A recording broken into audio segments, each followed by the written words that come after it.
Африканската чума ги уништи сите мали фарми за одгледување на свињи во источниот регион, а последниот удар е незината појава во Карбинци. Што ова значи за сопствениците?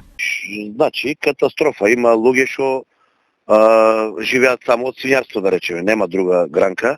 Мислам, лошо е за сите, општо лошо е за сите. Досега во источниот регион се уништени речиси сите помали фарми и свињи од домашно производство, што практично значи дека одгледувачите остануваат без екзистенција.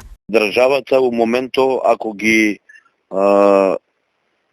заколе, да речеме, ако ги заколат свињите за преработка, ги плаќа, а меѓутоа не е тоа решение. Ќе ги плате сега, ама што после?